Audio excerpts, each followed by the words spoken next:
Film ini berjudul Karate Kid dengan tokoh utamanya bernama Dre. Dre adalah seorang anak yatim yang ayahnya telah meninggal dan saat ini ia hanya tinggal bersama ibunya aja.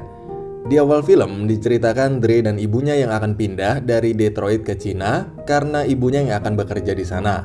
Nah, Dre ini bisa dibilang nggak tahu apa-apa soal Cina.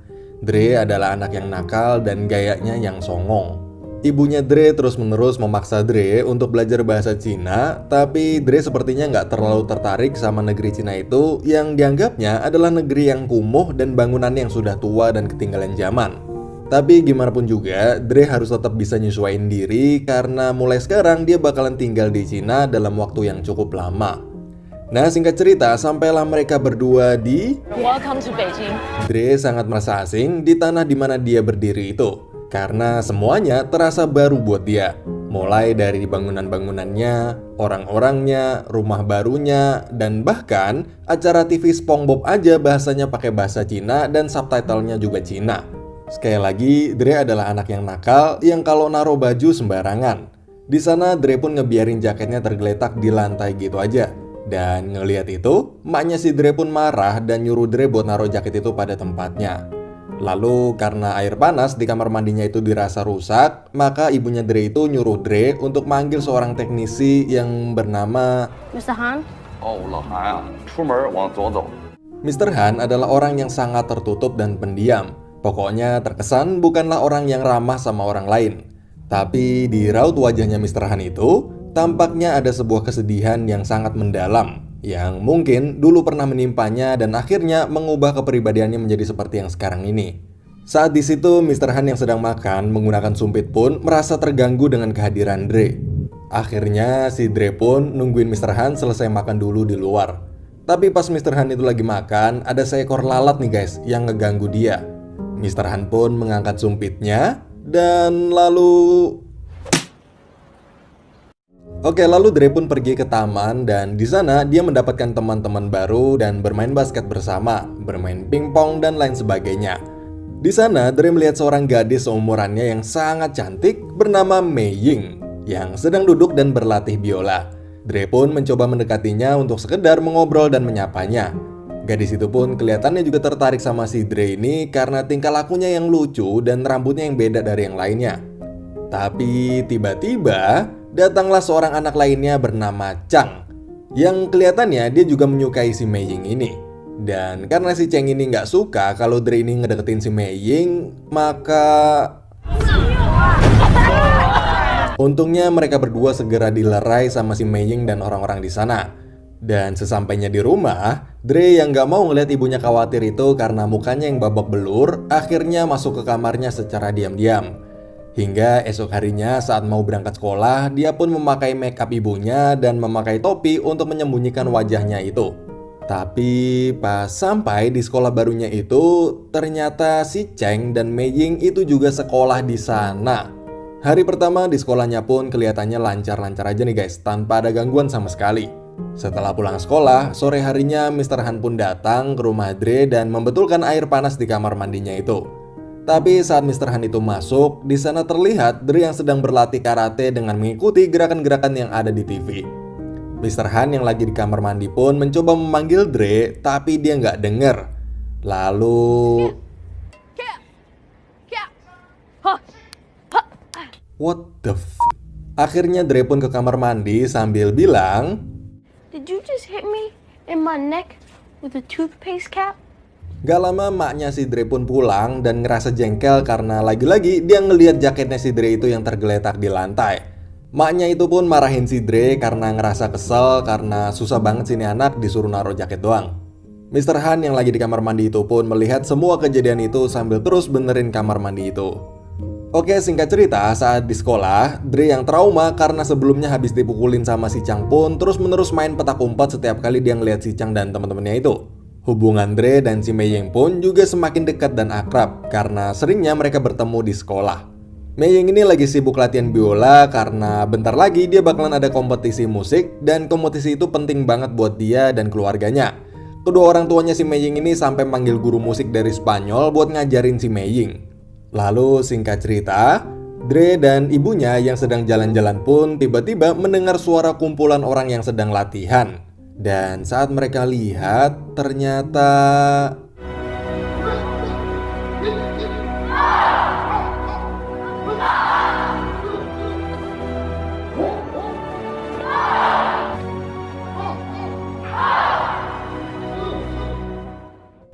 tapi saat Dre itu melihat-lihat ke dalam perguruan kungfu itu, ternyata si Chang, yaitu bocah yang membulinya di sekolah itu pun ternyata adalah murid di perguruan itu. Dre pun lalu langsung kesal dan pulang karena berpikir bahwa si Chang ternyata adalah orang yang jago kungfu. Dan dia nggak akan pernah mungkin menang lawan si Chang itu dan dia pasti bakalan terus dibully. Melihat perilaku Dre itu, ibunya pun khawatir dan bertanya apa yang sebenarnya terjadi. Tapi Dre nggak mau memberitahu ibunya itu bahwa dia selama ini sedang dibully. Dre hanya bisa marah dan berkata bahwa dia menyesal pindah ke Cina dan sangat membenci Cina.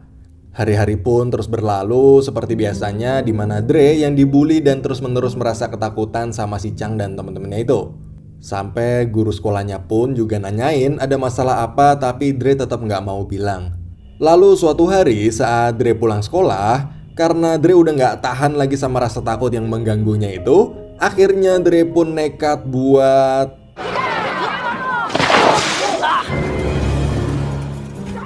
Dre pun langsung segera lari dikejar sama Chang dan teman-temannya itu. Tapi saat sampai di suatu tempat di mana Dre kekunci, mereka pun mukulin Dre sampai babak belur. Maaf ya guys, di bagian pembulian ini saya pause atau skip karena takut ditegur sama YouTube.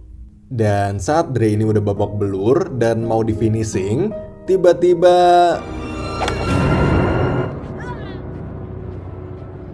Om Jackie Chan pun datang. Maksud saya Mr. Han. Dan lalu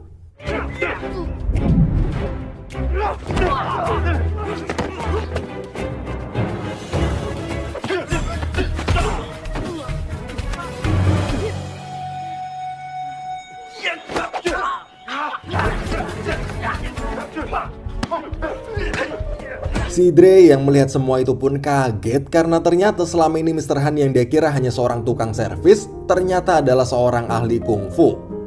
Setelah semua itu, Dre lalu diobati dengan pengobatan tradisional Cina oleh Mr. Han itu.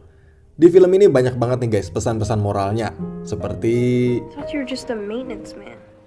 You think only with your eyes, so you are easy to fool. No such thing as bad students, only bad teacher. dan banyak lagi pesan-pesan moral lainnya yang disampaikan oleh si Mr. Han ini. Akhirnya Dre pun memohon pada Mr. Han untuk mengajarinya kungfu, tapi Mr. Han menolaknya. Sampailah di saat Mr. Han dan Dre mengunjungi perguruan kungfu anak-anak tadi untuk meminta maaf pada guru mereka karena keributan sebelumnya.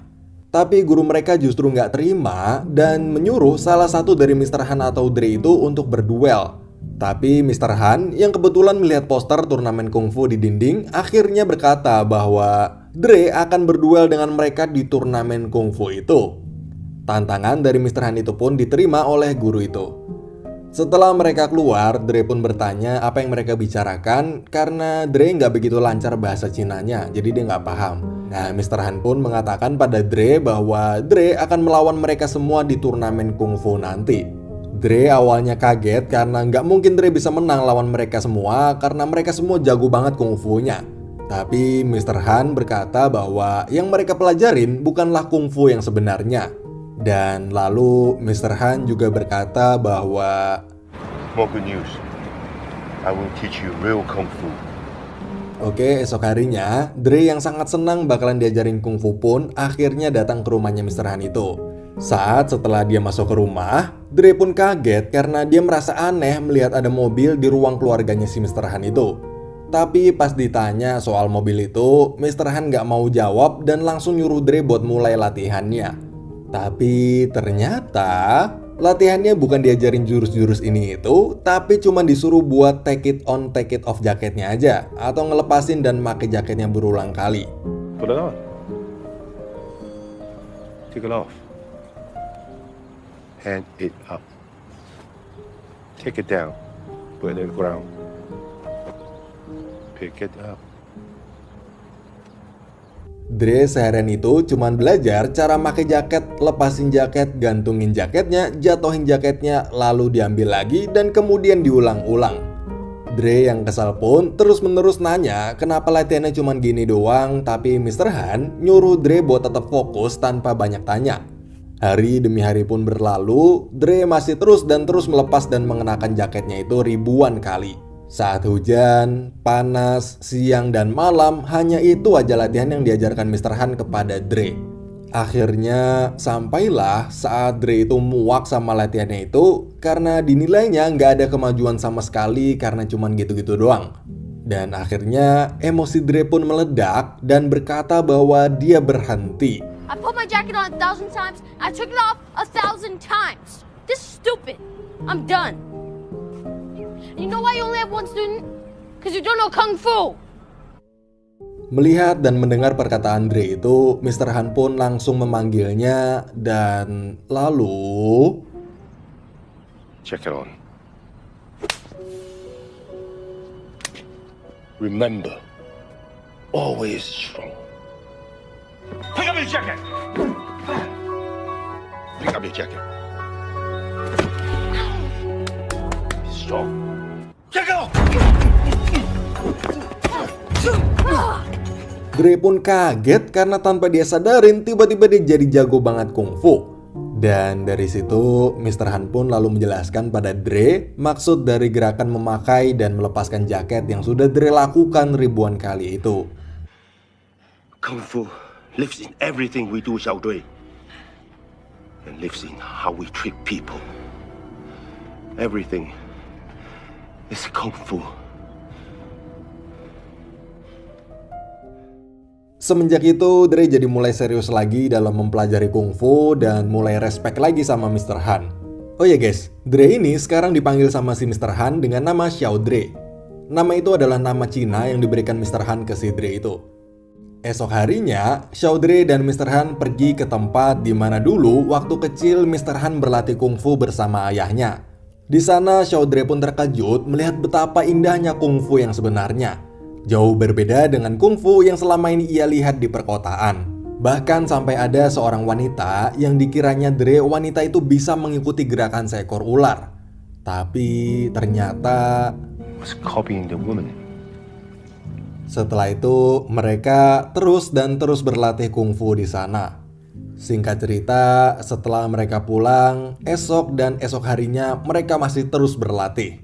Dan tibalah sampai hari di mana Mr. Han mengatakan bahwa hari itu libur dan tidak ada latihan dulu karena Mr. Han hari itu sedang ada urusan penting.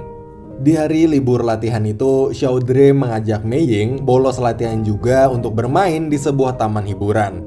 Tapi tiba-tiba orang tua Mei Ying itu menelpon dan menjemputnya pergi karena audisinya si Mei Ying ini ternyata ada perubahan jadwal nih guys. Semenjak itu Mei Ying pun dilarang oleh orang tuanya untuk bertemu lagi dengan si Xiao Dre. Karena Xiao Dre ini dianggap oleh kedua orang tuanya Mei Ying itu telah mengganggu latihannya si Mei Ying itu. Xiao Dre yang mendengar perkataan itu pun merasa sangat sedih.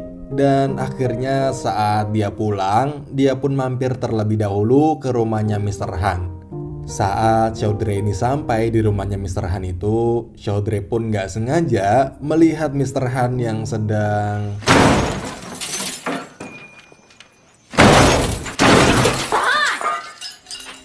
Mr. Han yang melihat Xiao Dre itu lalu marah karena hari itu dia telah menyuruhnya libur dan jangan datang ke rumahnya.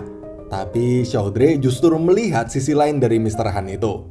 Akhirnya Mr. Han pun menceritakan semuanya pada Xiao Dre tentang sebuah kejadian yang dulu telah mengubah hidupnya.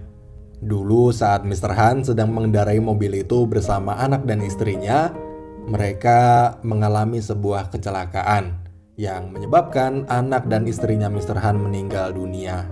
Semenjak itu Mr. Han setiap tahunnya selalu memperbaiki mobilnya itu, lalu menghancurkannya, lalu memperbaiki lagi dan menghancurkannya lagi. Every year, I fix a car. Still fix nothing.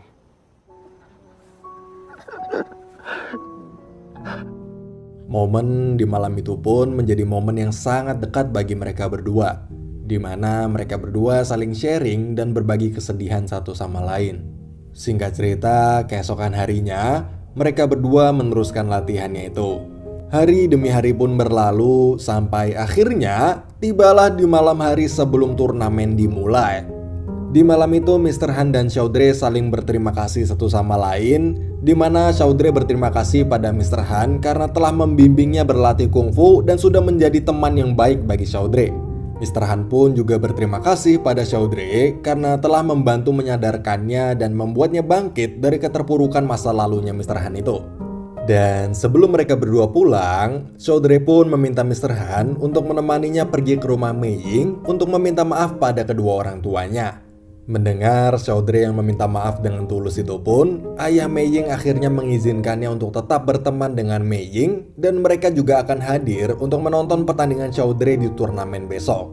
Mendengar perkataan ayahnya Mei Ying itu, Chaudhry pun merasa sangat senang dan lalu... Rock and roll. Oke, akhirnya hari pertandingan pun tiba. Dan di awal sebelum pertandingan itu, Chaudhry yang melihat suasana aula pertandingan itu yang sangat meriah dan juga setelah melihat lawan-lawannya yang kelihatannya sangat tangguh pun jadi merasa gugup nih guys. Di sana juga terlihat Mei Ying dan kedua orang tuanya serta ibunya Chaudhry yang hadir di bangku penonton. Di pertandingan pertama, Chaudhry yang belum terlalu paham dengan peraturannya pun sampai harus ketakutan dan lari keluar lingkaran. Hal itu menyebabkan dia kehilangan poin pertamanya. Namun setelah dia bisa fokus, akhirnya dia pun berhasil membalikkan keadaan dengan menang 2 kali berturut-turut dengan skor akhir 2-1. Lalu tim dari perguruan Si Cheng pun juga terlihat sangat kuat nih guys. Mereka bahkan bisa menang dengan mudah dengan skor telak. Di pertandingan kedua dan ketiga, mereka berdua baik Chaudhry dan Cheng sama-sama memenangkan pertandingan hingga melaju ke babak semifinal. Melihat Chaudhry yang melaju dengan mulus itu, gurunya Si Cheng tampak agak gelisah. Dan saat di pertandingan semifinal itu, yang mana Chaudhry berhadapan dengan salah satu anggota timnya Si Cheng, terlihat bahwa dia dan gurunya itu sudah mempersiapkan sebuah rencana. Dan rencana itu adalah...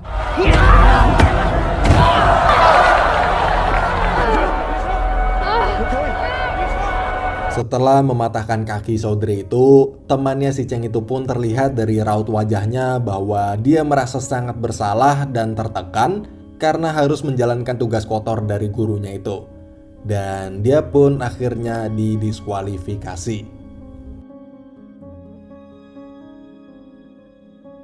Setelah itu Chaudhry dibawa ke ruang medis. Di sana dokter mengatakan bahwa Chaudhry yang patah tulang nggak akan bisa melanjutkan pertandingannya dan harus menyerah.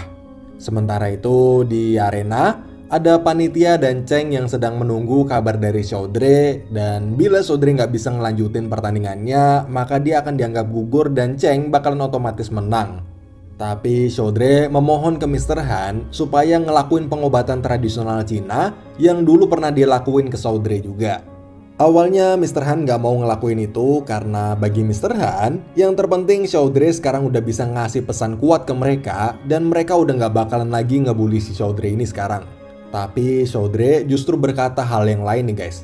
Chaudhry berkata bahwa yang sebenarnya dia benci itu bukanlah bulian dari orang lain, tapi rasa takut yang ada di dalam dirinya si Chaudhry. Chaudhry ngerasa bahwa satu-satunya cara biar rasa takut dalam hatinya Chaudhry itu bisa hilang adalah dengan ngalahin tuh bocah. Akhirnya Mr. Han pun mau buat ngobatin Chaudhry itu, dan akhirnya Chaudhry pun kembali ke arena buat pertandingan finalnya. Dan pertandingan final pun dimulai. Di babak pertama pertandingan final itu Chaudhry kalah hingga tertendang keluar arena. Tapi tanpa diduga-duga, Chaudhry berhasil membalikkan keadaan dengan memenangkan pertandingan kedua dan ketiganya nih guys.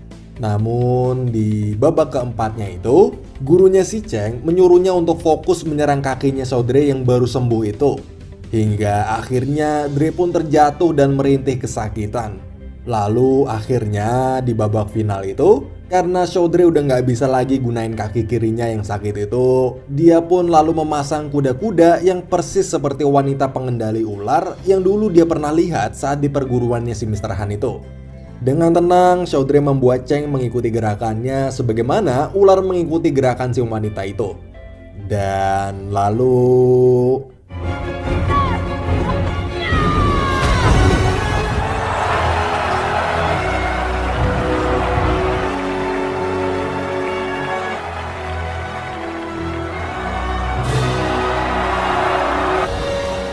Chaudhry akhirnya kini bisa pulang tanpa ada lagi rasa takut di dalam hatinya. Dan film pun diakhiri dengan lagu dari Justin Bieber yang berjudul Never Say Never. Demikian nih guys alur film dari Insomnia kali ini. Banyak banget pelajaran yang bisa kita ambil dari film ini. Tentunya beda orang, beda juga pelajaran yang diambilnya. Semoga video ini bisa menghibur dan mengobati rasa kangen kamu yang masa kecilnya dulu diisi dengan film-film dari Om Jackie Chan, Jet Li, dan Stephen